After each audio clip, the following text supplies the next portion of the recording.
They do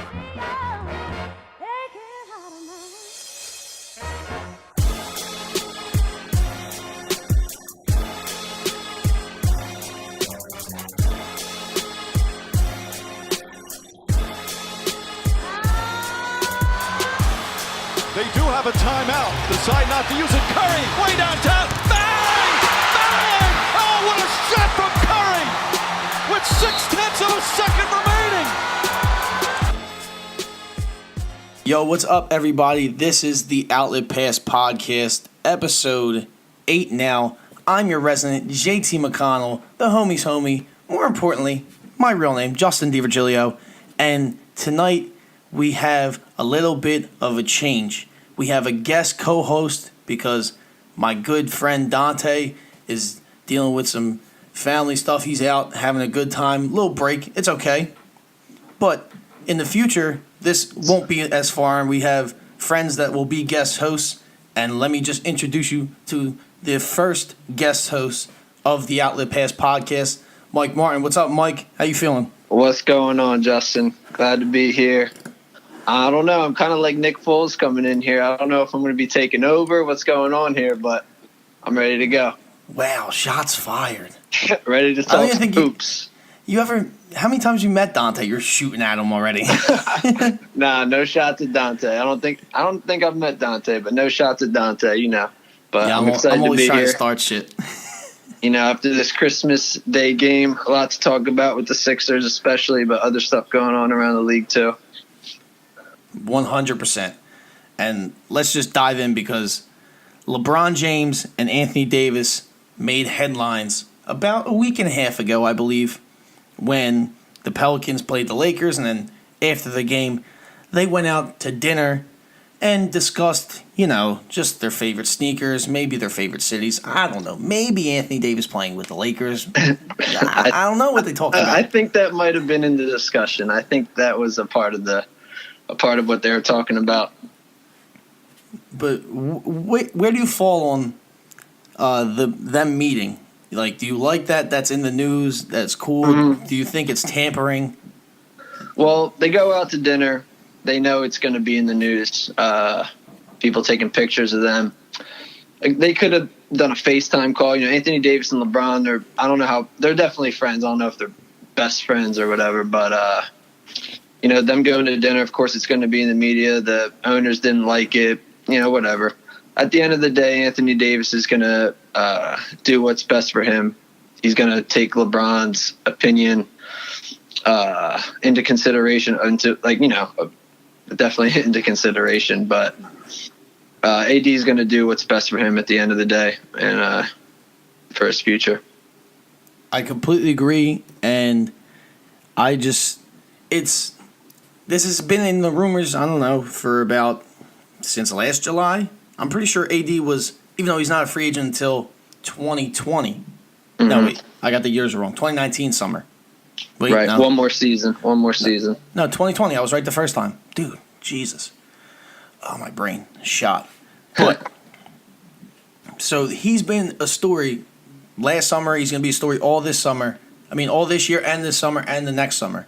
Mm-hmm. So, and the only team that's been linked is LA because he just bought a $7.5 million house there last summer, and LeBron's playing there now, and the Lakers are back.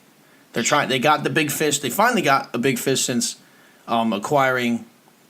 What was the last big fish that the Lakers got that was that helped them win a championship? Because it wasn't Dwight Howard, it wasn't Steve Nash. No, it was Pau Gasol, I guess. Yeah, great player, but not in the same realm as LeBron or AD. But they got one big fish. Now they're trying to get the second. Yeah, and that moves me to the next thing.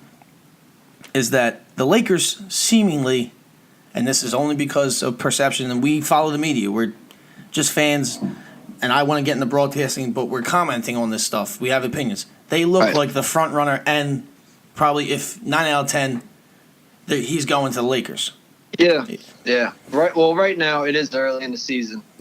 Right now it's like Lakers are kind of the only team, I guess, showing interest in him. Of course, every team would love to have an Anthony Davis. What team won't benefit from Anthony Davis? But right now, the Lakers are kind of the only team out there. It's before the All-Star break. I think as the season, we're going to see how the season progresses, where New Orleans falls. It's a tight race in the West right now. I think there's going to be some more teams, possibly the Celtics, maybe Toronto. As the season goes on, we'll see these other teams showing more interest in AD. But I think the Lakers, I think that's a great fit for Anthony Davis. Like, as I kind of said before, any team, he's going to contribute and be a great player. That's just the kind of guy Anthony Davis is. But right now, him going on that Lakers team would, man, that'd be a dangerous team. They just beat Golden State. Like, that's a dangerous team. Spoilers. Yeah, my bad. No, but that's what I'm thinking about, because they just, Golden State, obviously, we know what they're capable of, and they did it without an Anthony Davis. So yeah, and like we said, the Lakers are the number one priority. You said the Raptors snuck up. We know that most people weren't thinking about the Raptors acquiring a top 3 player in Kawhi Leonard. He proved that quickly already this year. So hit me on Twitter at JD Virgilio, at _JD Virgilio, if you want to argue me that Kawhi Leonard is not a top 3 player. But it just popped in my head because some people would disagree.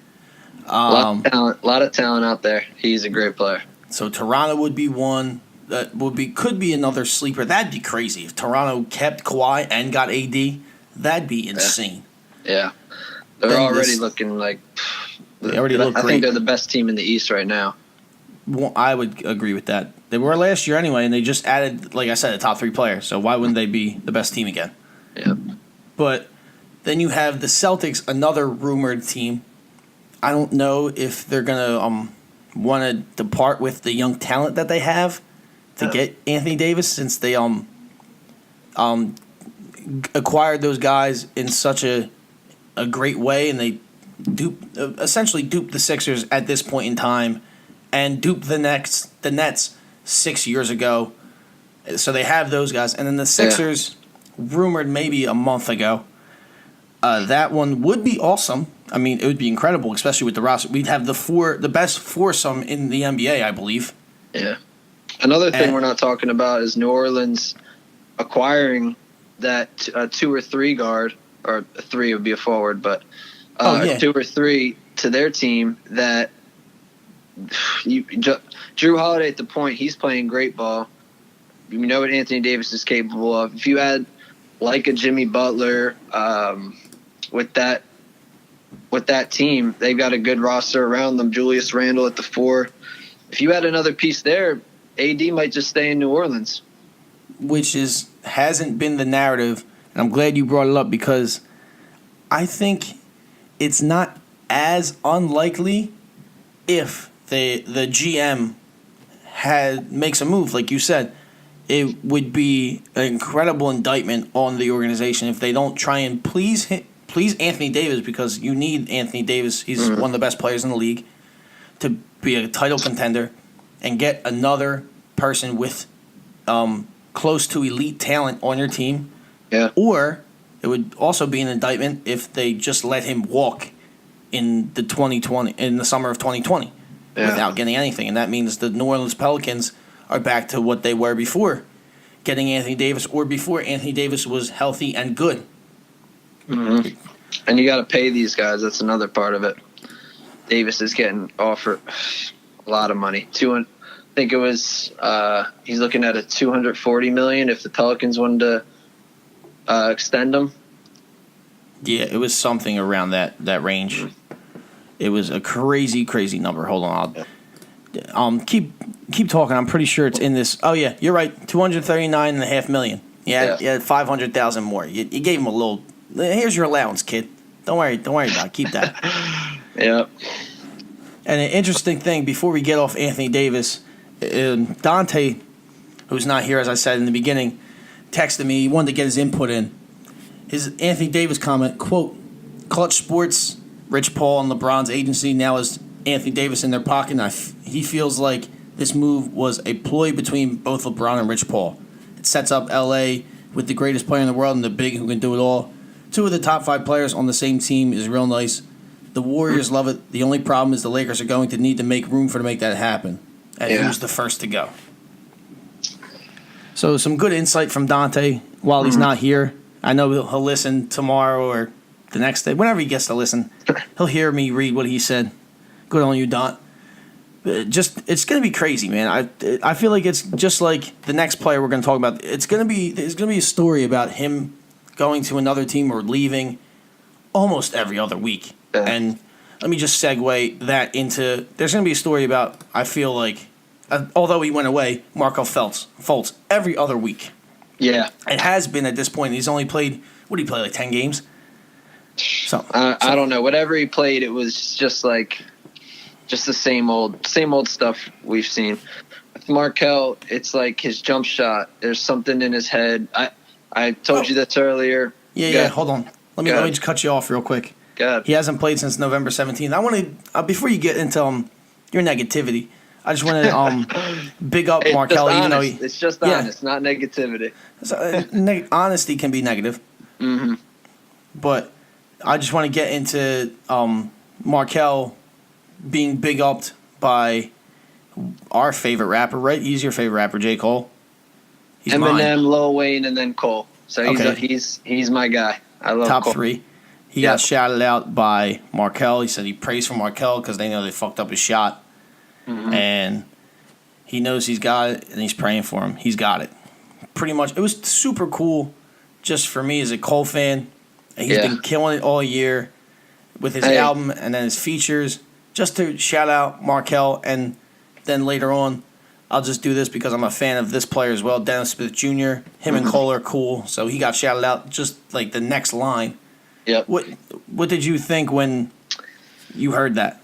Well, I think anything to boost Markelle's confidence is great. And hearing Cole say Markelle in the rhymes when he's not really proven himself in the NBA and he's on the bench like with the shoulder injury, but is his shoulder really hurt? Is it just mental? Hey, if you have a mental illness or mental injury, that's fine. They're using it as the shoulder. So it just all this going on, and to see that he still has the support of a J. Cole, anything that boosts Markelle's confidence is great, and that's definitely something that did. Do you think Cole did that on purpose to try and help him? Because he didn't say this obviously in any rhymes, and this is me speculating, that he doesn't believe really in the shoulder injury. He could believe it's in his head. Because he's on KOD, raps so much about like addiction and depression, stuff like that. Mm. So do you think it could be tied in at all, or I just took too much of a deep dive? No, I don't think it's too much of a deep dive because the shoulder injury might be true. His shoulder might be hurting him, but I think no matter what's going on with that shoulder, everyone kind of, if you're following Markelle, basketball, that you can just see it's mental by the way his free throws are, the biggest story that everyone sees. But just the way he was fluid, he was smooth when he was playing in Washington. He's just a different player ever since he got drafted. And you see his shot. That's not from just a shoulder injury. That's a lot of mental things going on in his head about not being able to shoot the way he wants to, and it's frustrating to watch. Yeah, it definitely is. I ranted a couple episodes ago on how they kept making up different excuses. It slipped out of his hand. I believe I said he was lying to us. Either he was hurt, or he just is ashamed, or just apprehensive of saying that it's in his head and he can't get past himself and do what he was pretty good at in college and high school and probably grade school. Obviously, he's at this point. He's a pretty good basketball player.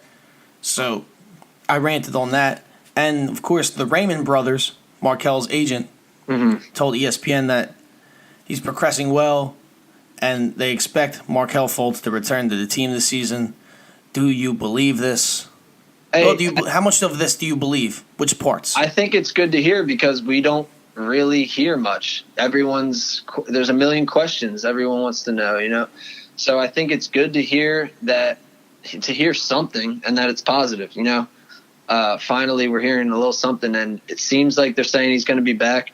In reality, I don't. It says that, right? He's going to be back this season. That's what they're saying. Yeah. He expects Fultz to return team this season. In all honesty, I don't see that happening. But then again, I'm not with Markelle working out. I don't see his progress and how he's feeling. I don't know what's going on in his head. But from my perspective, it seems like I can't see him playing this season. I can't, unless there's been a dramatic change. It's like when you watch his game, I feel like I'm watching that he has everything in his arsenal still except his shot. So now they're playing off of him. He can't get to the rim as well. Like, he's still finishing at the rim. He's still crazy athletic. His defense is okay. He can deflect passes. But his shot not being there, that's like one of his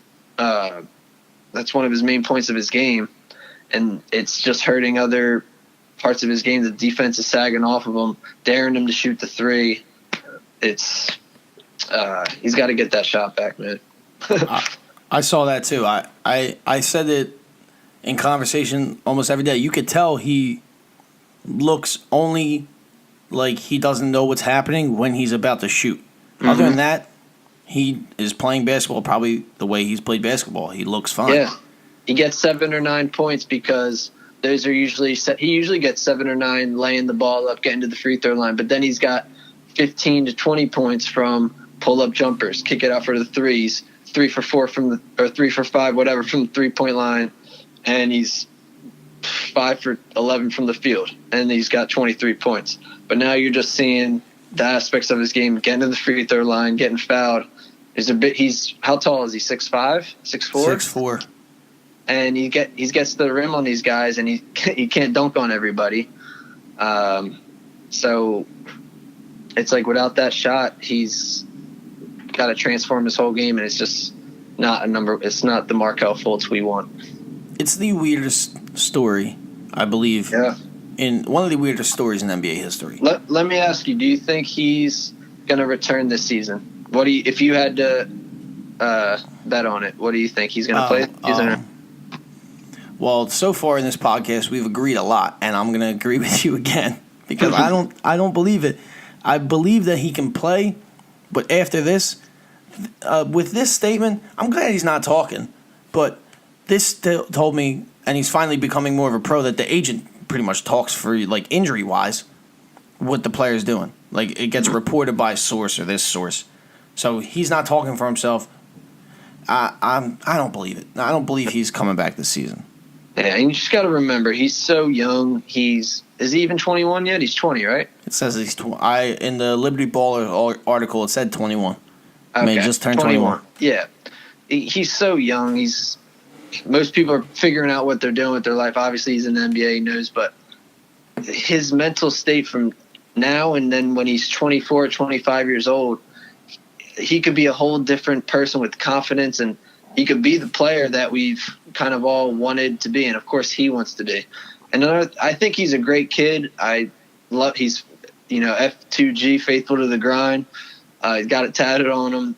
He works hard. If there's anyone that's gonna crawl out of this and a workhorse, it's Markelle Fultz, because he grinds, he works. All right. I feel a little. I want to feel optimistic about it. As I said to you earlier before the podcast, if he doesn't play this season, I want a fresh start next season. I think that's what's best for Markelle. But if he was checking in after the All-Star break, I'm excited to see that too. So yeah, me too. We need some depth. Because definitely. I'm selfish because I want to be right that he's not going to play this season. But if he checks in after the All-Star game, I'm selfish because I want to see him play. So, but that story really, it was just a little news, and it wasn't too much added to it. It's just pretty much at this point, wherever you fall on the fence with him, you're still gonna be on that side of the fence, I believe. Anything that is talked about Markelle until he plays at least 30 consecutive NBA games.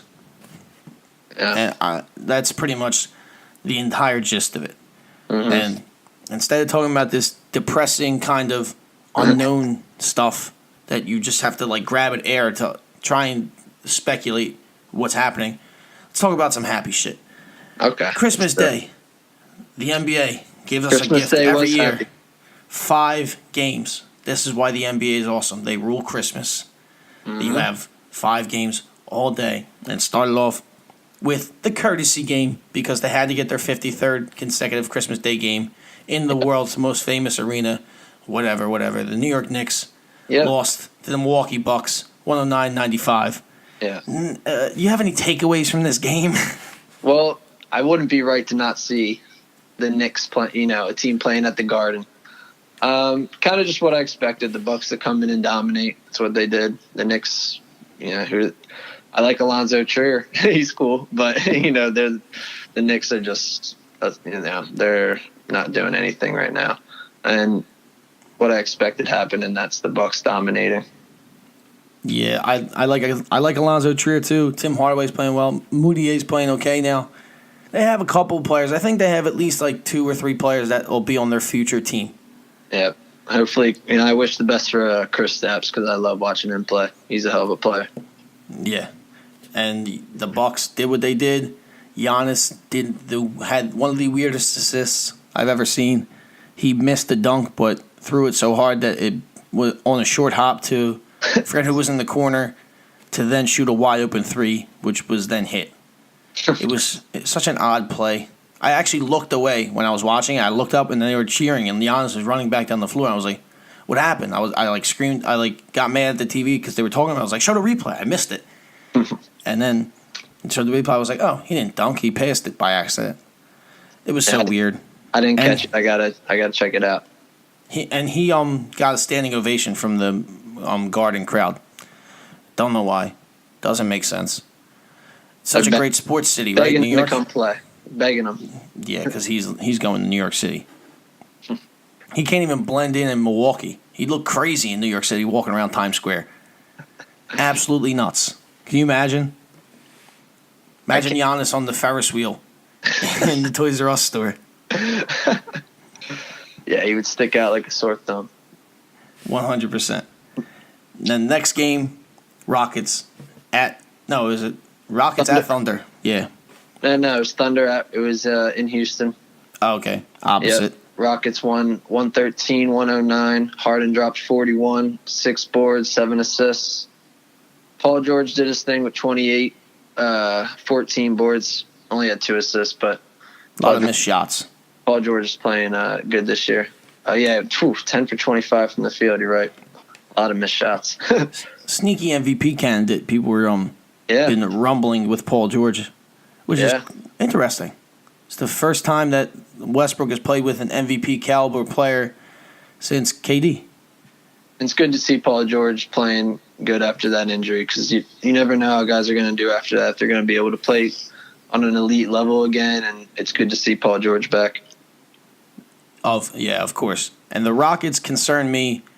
Well, one, they're kind of boring to watch as an NBA fan because a lot of it, when they're not running, when they don't get into a certain type of rhythm, which is way faster than a lot of people's rhythms in the league, besides like Golden State, is that they only play on Christmas they play 8 players. They usually play 8 to 9. And then other than that, it's a lot of stand around, watch Harden, penetrate, dance on you, maybe kick, throw a lob. It's a lot. Would you say that the Rockets, although they were incredible last year, the style of play is not working and the rotation is a problem? I don't know. I mean, you give the ball to Hart. First of all, I want to say I don't think the Rockets are boring to watch because I could watch James Harden play any day of the week. I will watch Harden play anytime. Okay. I like Eric Gordon too.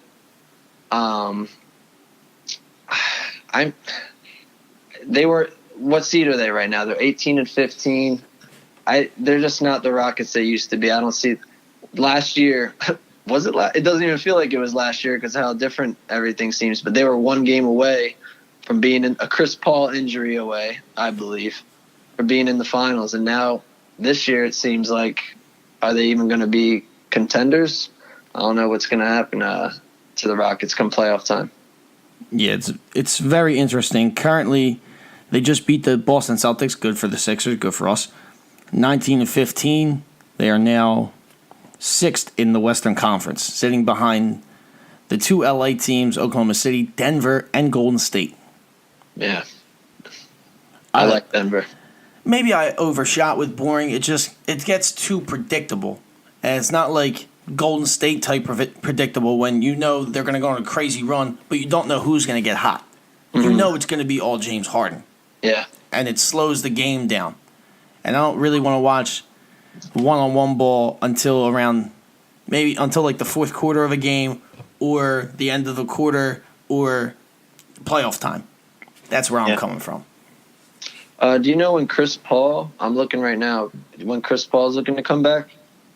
And I believe it was, I'm not sure, honestly. That's a big. Obviously, they're a different team with Chris Paul. And 100%. I know I don't know what's going to happen with Houston, but if they're in the playoffs, it doesn't even matter what.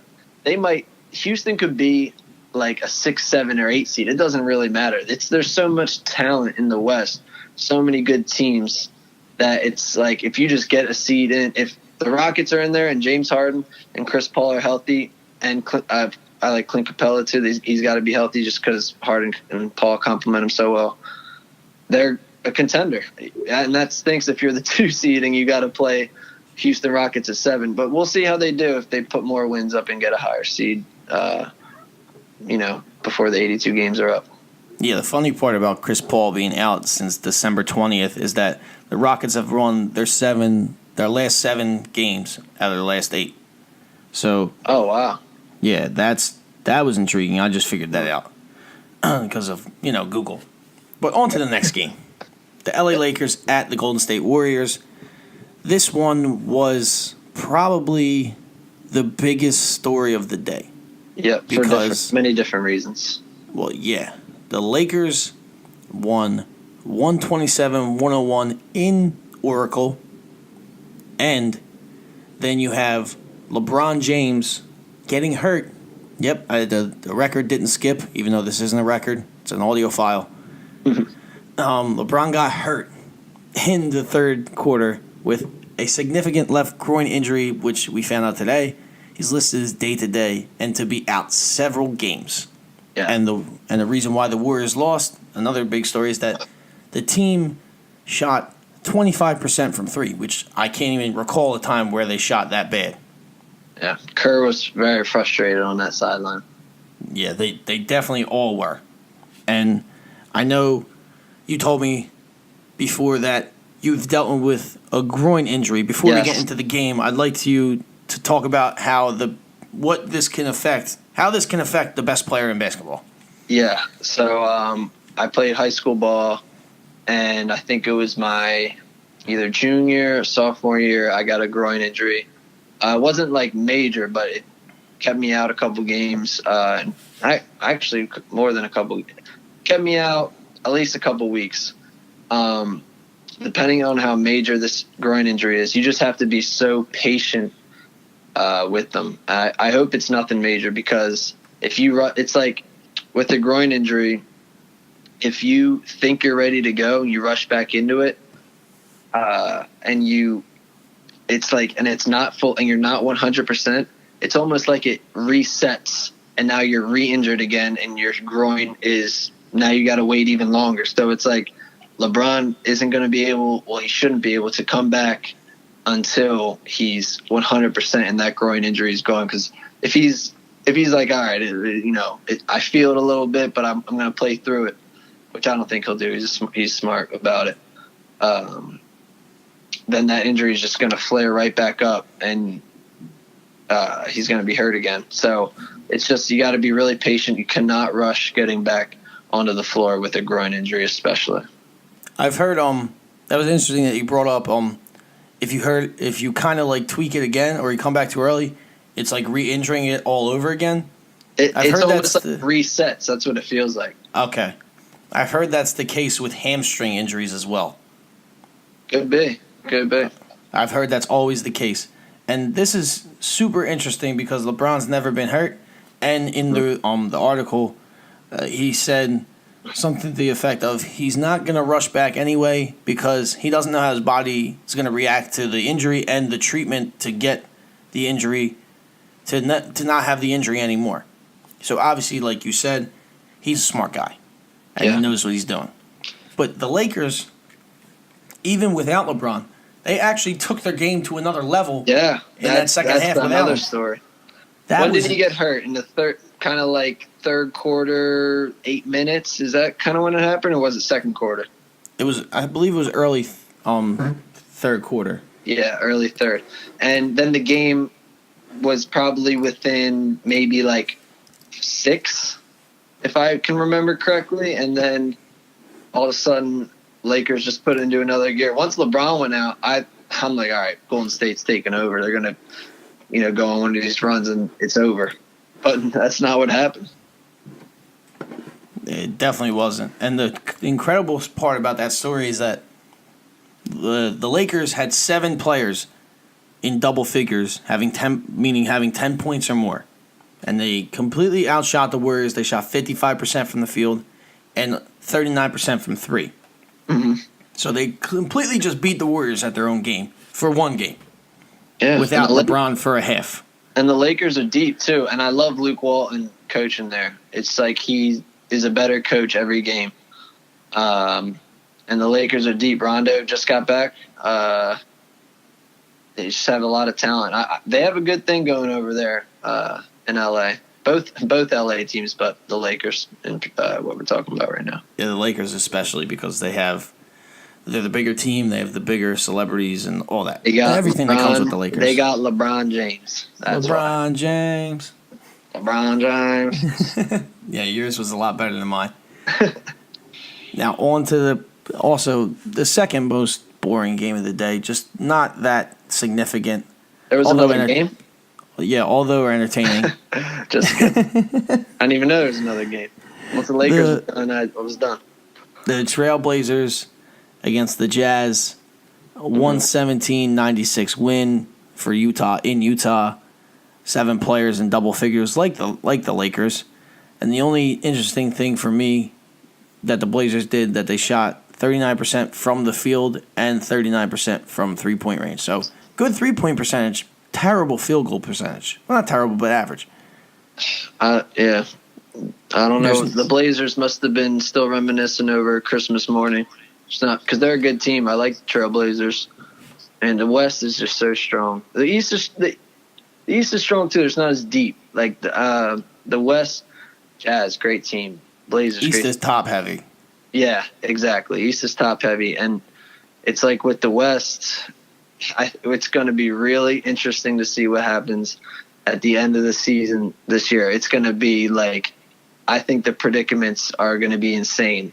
Like this team needs that team to lose and this team to lose, and if they win, with the Jazz win and Trailblazers lose and they're in, it's going to be insane because you've got 13, maybe even 14 teams that are could be in the playoffs.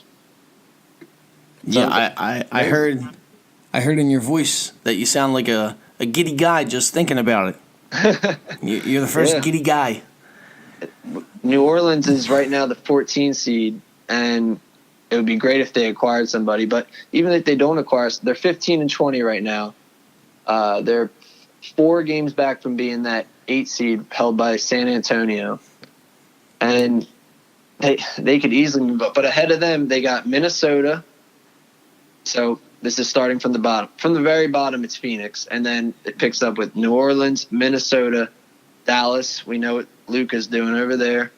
Utah, Memphis, Sacramento. It's all good teams with talent. Every other week, the West is going to change. Just sit back. We'll sit back and watch all my Western children out there in the Western Conference. It's pretty much like a soap opera. How many times the teams change? It's cool being in the East and just watching from where we're at. Yeah, we're chilling. We don't have to worry about nobody biting on our heels. Yeah, exactly. We're just chilling. And to the most important game on Christmas, to us. Yes. Let me preface that again. To us, the Sixers against the Celtics. Oh, let's talk about that game. How do we just exhale at the same time. Yep. Let me just. I sat up straight. Man. Getting ready. Let me just say it.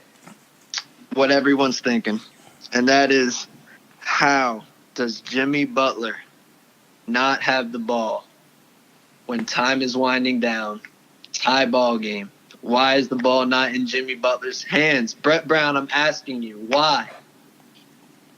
I wish I could do a Brett Brown accent because I would have answered, but I can't understand either. He's 2 for 2 on game winners on the road. To even add that even more, it's the little salt guy meme. That's a little salt on there, just to add it. And you were in Boston, so why not give it to him again? And where they didn't take the timeout at the end of the game either. They got the rebound after the Celtics missed their shot, and they took it up court. Yeah, which I wouldn't have minded that if Jimmy Butler had the ball. They had enough time to get him the ball anyway. Yeah, could have easily got him the ball or called the timeout and got. No matter what, no matter where they're playing, if they call a timeout or not, it's inexcusable that Jimmy Butler does not have the ball in that situation. Maybe I don't even know if they drew up. Who knows if Brett Brown drew up that play to JJ or if it kind of just happened naturally. JJ got the good look. Even if JJ makes that shot, and I of course wish he did, and I don't. Jimmy should have it. JJ could make that shot. He could take a clutch shot. If he makes that shot, I'm still coming on here and saying, hey, that was good that JJ made it. Let's get Jimmy Butler the ball in the clutch situations. So I'm hoping he can. Brett Brown, don't know what he's thinking. I hope he can learn from this, and when we're in the playoffs and this happens, that Jimmy Buckets is the one with the ball in his hands. Yeah, 100%. That play, it's not even that complex to draw up. It was just a dribble handoff, maybe a double screen dribble handoff. Yep. And Simmons sets the screen after the handoff. Yeah. So, and they run dribble handoffs way too often, for my liking. That's how the offense is. But for the majority part of this game, you can blame the end on Brett Brown because he made the call, and JJ a little bit because he missed, obviously. Yeah. But they just lost the game at the end. They won. They had the game won. They were playing super well. Are you talking about now in overtime? Well, how it got tied to in the fourth quarter. Each team kept giving each other chances. Yep. If you noticed that in the fourth quarter. Kyrie played great. Kyrie saved their ass. Yep. Kyrie had 40 points. And other than that, I believe only Tatum and what's it called? Marcus Morris had really good performances. Another problem, 2 problems with the Sixers. No, 3. Hold on, I got 3 in this game. Yeah. Ready? Our bench, we'll talk about. That's what I was just about to say too. Was outscored 25-13 by Boston's. Then you have we were outscored 15-30 by Boston in the paint, which is supposed to be our bread and butter. We got Joel Embiid. Right. He owns the painted area. And then, of course, which has been a long-standing problem going back to last year, 19 turnovers to Boston's 9. Wow, I did not know he had 19 turnovers. Yeah. And another thing about the paint is that's Ben Simmons' bread and butter as well. Because, actually, he has a 22-foot jumper that everyone can't stop talking about. Benny jump shots. Whoop-de-doo. Benny jump shots. The bench thing is the biggest thing for me. We're just not deep enough, and it was exposed. Boston is deep. I think coming off the bench, I know they got Rozier off the bench. Hayward's coming off the bench right now, getting his legs back. Is Jaylen Brown starting or off the bench? He's off the bench. He's off. He's a hell of a player. And to compete with that, we got T.J. McConnell, who I love, but he needs players around him too. Landry Shamit's giving us good minutes, but after that, you got Muscala. He's kind of getting exposed, and he couldn't. He can usually shoot it a little bit, but he couldn't throw one in the ocean against or on Christmas Day. I think he was 1 for 7 from 3. Terrible. And we could have used a couple of those to go in. 100%. Then you have Furky Furk. Furkan, who I enjoy watching Furkan. He's a good player, but we're talking about Jaylen Brown, Gordon Hayward, and Terry Rozier. And these guys are scorers. These guys are elite players. They could start on some teams. McConnell, Shamet, Furkan. These guys aren't going to be on the floor in the finals. We need guys coming off the bench giving us quality minutes. So where do the Sixers look? I believe they should try and look internally for the time being with playing Jonah Bolden more. Maybe playing Shake Milton at certain times, or through the buyout or trade avenues. So would you just let's just explore the trade avenues? Because first, I know you're not too hot on the internal way.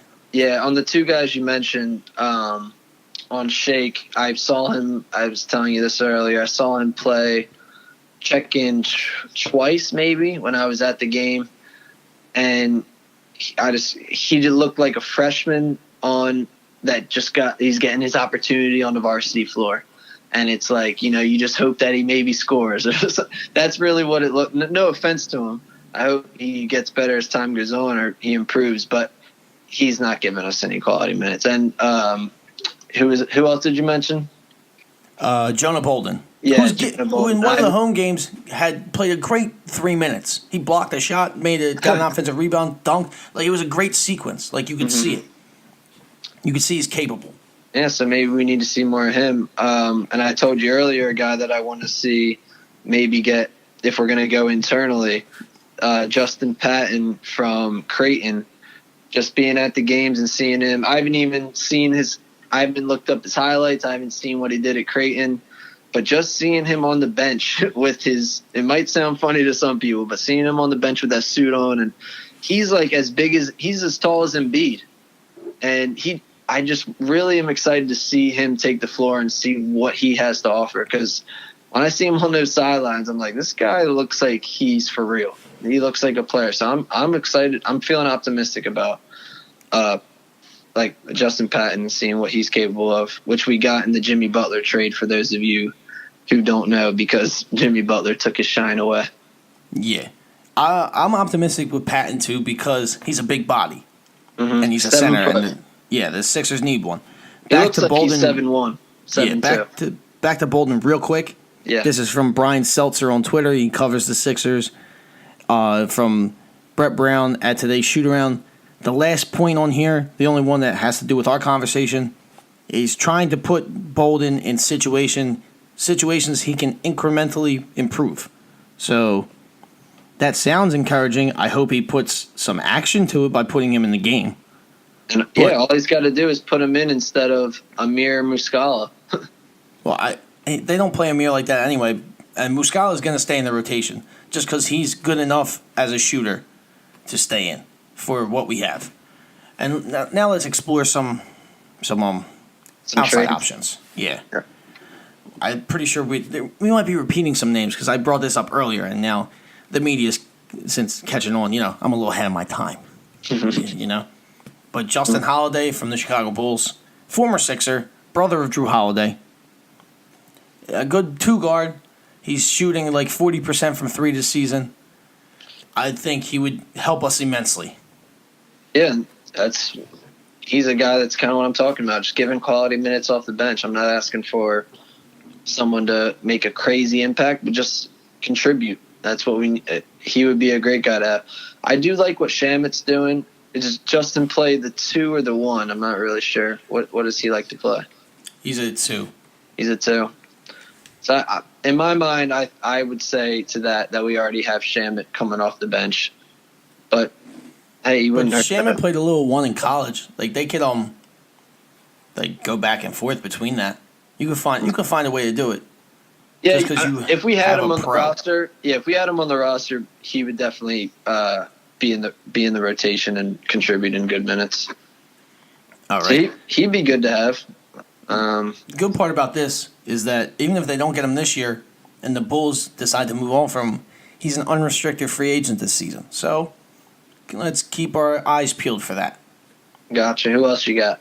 Next team for Liberty Ballers. This is all sourced from them. Shout out to libertyballers.com. Great Sixers site. Noah Vonleh from the Knicks. Interesting. Small ball 5. He's another unrestricted free agent. He could play the 4. He didn't look too good against the Sixers, but it's kind of hard to look good when you defend Joel Embiid at times, most of the time. But he shoots 42% from 3 this season, which I didn't know. He was a good player coming out, but it would help. Just having a big body. It helps. Would help. We need big men off the bench. And he'd be good. In this on the Liberty Ballers page, it's saying that it would cost us Justin Patton, which obviously Vonleh's more proven himself because we haven't even seen Patton really play for us. But I don't want to get rid of Patton. I really want to see him play. Did you notice that it has Andre Pashnix, who's never played for the Sixers in that trade? Yeah. And with these, they're all, of course, Liberty Ballers is a good website. You never know what teams are looking for, what they're going to accept. It's just what is most likely to the writers and us on paper. Mm-hmm. Yeah. Next one is probably the most out of reach trade so far. Right. The Sixers trading with the Wizards, getting Philly boy Markelle Morris and Otto Porter for Wilson Chandler, Markelle Fultz, the Miami 2021 pick that's unprotected, and it's a 3-team deal with the Suns.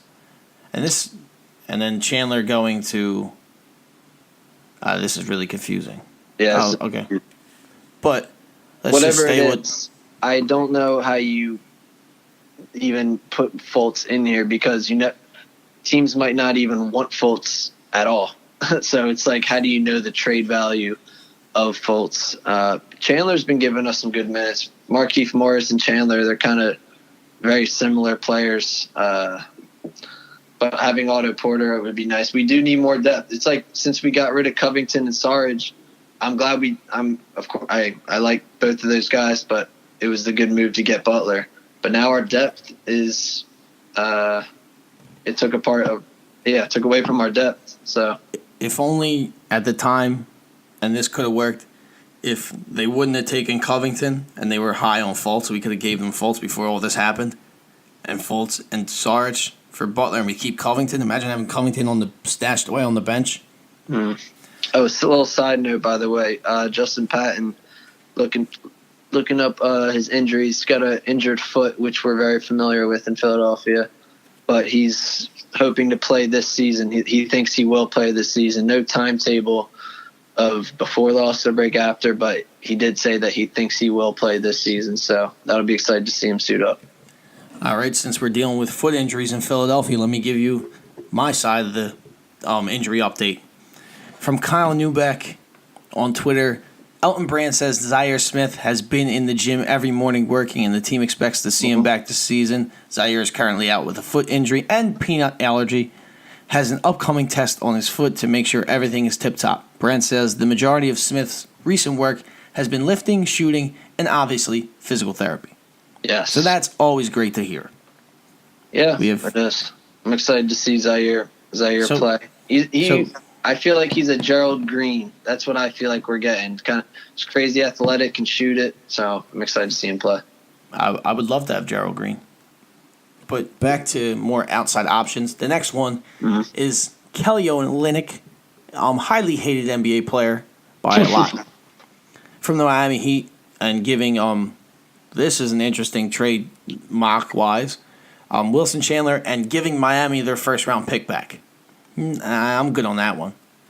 Yeah, I like that pick. Why is Kelly hated? I know. Why is he hated? All right. I'll tell you. Remember a couple years ago when he was on the Celtics and they played the Cavaliers, he almost yanked Kevin Love's shoulder off. Oh, yep. So I remember that.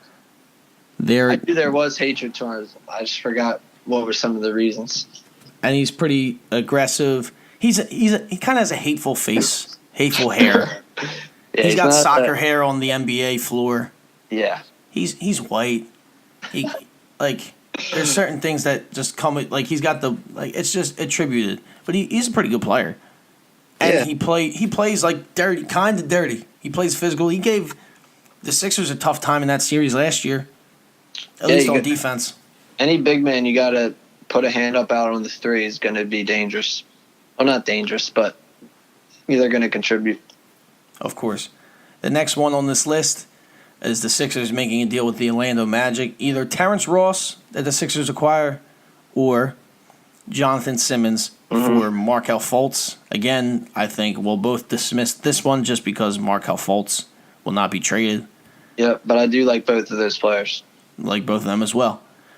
Then the next one has Markelle Fultz going to the Detroit Pistons for either Reggie Bullock, Langston Galloway, or Stanley Johnson. If I had to pick one out of those guys, I'm going to rank them since they said 3. I'm going to go Stanley Johnson, Reggie Bullock, Langston Galloway for the Sixers.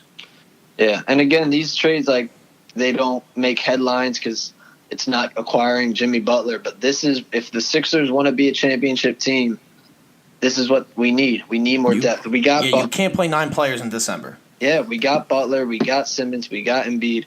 When they come off the floor, especially Embiid, but all 3 of them, when they come off the floor, it's like, hey, let's get them back in because we're losing. You know, it's like we lose the lead, get Embiid back in there, get Butler back in there. So we need the bench to contribute. This one is just the next one here is the Suns trading for Markelle Fultz and the Sixers acquiring Josh Jackson. I won't even blink twice at looking at that, so I'm out on that one. I don't know about you. Yeah, feel the same way. All right, next one, the Utah Jazz. The Sixers get Thabo Cephalosha, and the Sixers give cash considerations plus trade exception of Andrej Pesniks. Hey, I would pull the trigger on that deal. Yeah, I mean, Thabo can play. He'd be nice off the bench. Thabo's been in the league for a minute now, so yeah, and he can defend. Now on to the Charlotte Hornets. The Sixers acquire Willie Hernan-Gomez, who's been playing pretty well this year. Or is that the other Hernan-Gomez? The one in Denver. Yeah, I think it's the one in Denver. The Sixers trade Andrej Pesniks, who's never played an NBA game, or Furkan Korkmaz, plus a second or trade exception. This one I would be fine with too. He's former Knick player, now on the Hornets. I'm just fine with getting NBA players and adding to the depth. Furkan is, if he 3 years from now, I wish we could have the 3 years from now Furkan on the team. I want to see how that, and Shamit, like 3 years from now, I wish we could have that Shamit now. And then our depth would be, our bench would be much better, but obviously that's not the case right now. So it's like the process is over. We need to, let's win. Let's do it. So I think the Sixers need to make a move to get more talent off the bench. I think the front office is going through their own individual process because they're like TJ McConnell. There was a great Players Tribune article. Shout out to Buddha, Frankie Hot Takes. You know who you are. Listens all the time. Told me about this Players Tribune article about TJ explaining the process, saying that the season is literally a process. That's how we every day go in and do the best. So I think the front office is in their own process right now of trying to fill out the detail of, say, the Sixers is a painting. They have to get the right speck of this color in this corner and on this part of the painting. They're in that transition period where you find out if you're a really good, you go from really good team to great team where you have 9 guys that we all trust. The fans, the players, like everybody, they trust each other. Yeah. On to the next trade. Trading with kind of rival. They always give us a good game. The Indiana Pacers, the Sixers getting Corey Joseph or Darren Collison. I'd be fine with that. For, again, Andrej Pesniks or a salary filler. If they want to take it, cool. Right. And just in my head, I'm thinking, where would TJ fall in that? Would that knock TJ off, or maybe Collison plays the 2 and then Shamit? I think we need a big man off the bench. I hope it's Justin Patton, but if it's not, then we need to acquire someone. And let's keep going with the Cavaliers. Rodney Hood, cash considerations and trade exception. That's the last trade. Yeah, and Rodney Hood's great. I'll take that any day. All right. I think we found like 3 trades that we liked, which is cool. And let's it's just going to be an interesting time, and we're just patiently waiting. I'm just kind of frustrated that we have to keep talking about depth when you certainly need depth on a basketball team. It's like when we acquired Bellinelli. We need to acquire our Bellinelli of this year, if you know what I'm saying. Yeah. He came in in that Miami series, and I don't know what he was averaging, but he was putting up good numbers, shooting the ball great. Without him, I don't know if I don't want to say it, but I don't know what would have happened without Bellinelli in that series. Yeah, all right. And the last story that we have is that ESPN on Christmas dropped a 60-second teaser for The Last Dance, a 10-part docu-series focused on Michael Jordan's super competitiveness in his final championship season with the Bulls. Yes. I think this thing looks awesome. There's some crazy things about it, like just little facts. Sometimes they said Dennis Rodman would disappear for 2 days and nobody knew where he was, and nobody would hear from him, and then he would just pop up to play, like he'd be to play. Yeah, this got me going. I can't wait to watch this. I'm just very, very intrigued and interested to see the inside scoop. 10 parts, like there's a lot to that season. There's so much Michael Jordan shit that we don't know. At least I don't know. And everybody knew he was fiercely competitive, but this is going to be in-depth. He sits down with ESPN. Yeah. Mike doesn't really talk, really at all. So the fact that they got Mike sitting down, that was like the most interesting part when I watched the 1 minute preview or whatever. That Michael Jordan's sitting down, talking in detail and explaining. It's just you don't really see that out of Michael Jordan, and just to see that, and it's really going to be something special. And they're just. You said it before we got on the podcast that they're like the closest thing to a superhero team, with Michael Jordan obviously leading the way. And this series is going to be really cool and unravel things, and we're going to hear things that we never even knew. It's going to be cool. Yeah, like you said, saying my statement, the Bulls pretty much ruled 90s sports. So coming from someone who didn't live in it, it's going to be pretty cool to see the final season of what ended as the great Chicago Bulls. On that note, Mike, you got anything to say to the people? Plug something, maybe? Yeah, I think I do got something. That's 10-9-8-76ers. That's about it. You can follow me on IG at Mike_Martin_3. I'll be shouting out the podcast after this. Thanks for having me, JT McConnell. Yeah, appreciate that. No problem. It was a great convo. As always, you can follow us on Instagram at the Outlet Pass Podcast. Now on Twitter as well at Pass_podcast. My YouTube channel, Justin DiVirgilio, just type it in. You can subscribe on there.